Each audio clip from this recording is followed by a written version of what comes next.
Hello again, and welcome to day number 187. Today's story is Belshazzar's Feast, and my name is Mary. The great empire of Nebuchadnezzar was made up of many smaller kingdoms that he had conquered. As long as he lived, his kingdom was strong. But as soon as he died, it began to fall apart. His son became king in his place, but was soon killed. And one king followed another quickly for some years. The last king was named Nabonidus. He made his son Belshazzar king with himself, and left Belshazzar to rule in the city of Babylon while he was caring for the most distant parts of the kingdom. But a new nation was rising to power. Far to the east were the kingdoms of Media and Persia.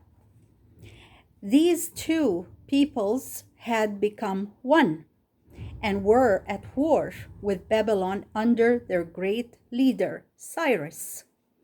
While Belshazzar was ruling in the city of Babylon, Cyrus and his Persian soldiers were on the outside around the walls, trying to take the city. These walls were so great and high that the Persian soldiers could not break through them. But inside the city were many who were enemies of Belshazzar and friendly to Cyrus. These people opened the gates of Babylon to Cyrus. At night, he brought his army quietly into the city and surrounded the palace of King Belshazzar. On that night, King Belshazzar was holding a great feast in honor of his god. On the tables were the golden cups and vessels that Nebuchadnezzar had taken from the temple of the Lord in Jerusalem. Around the table were the king, his many wives, and 1,000 of his princes and nobles. They did not know that their city was taken and their enemies were at the very doors of the palace.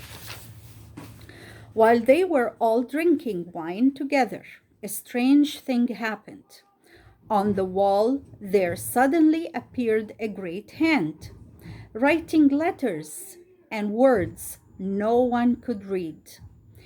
Every eye was drawn to the spot, and everyone saw the fingers moving on the wall and the letters being written. The king was filled with fear. His face became pale, and his knees shook.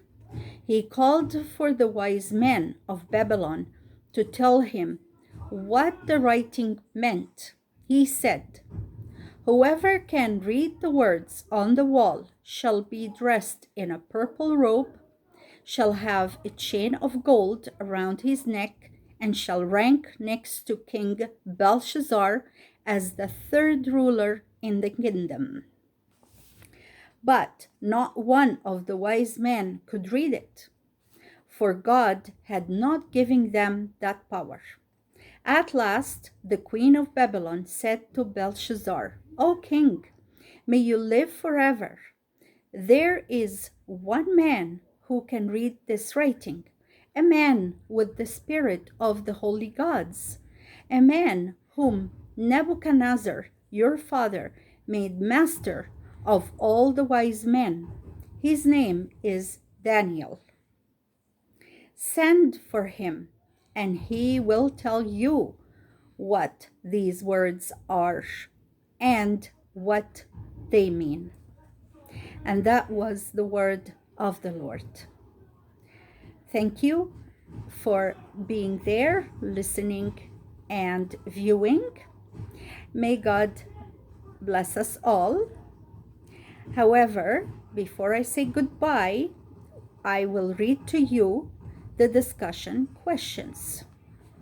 What happened to Nebuchadnezzar's empire?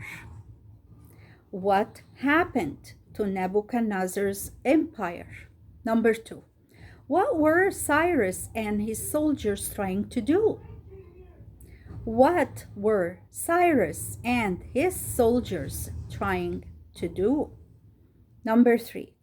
What happened during King Belshazzar's feast? What happened during King Belshazzar's feast? Number 4. How did the king feel? How did the king feel? Number 5 and last. Who did the queen tell him to send for? Who did the queen tell him to send for? And that was the end of our day number 187. Thank you all for being there. May God bless us all. Until next time. Bye-bye for now.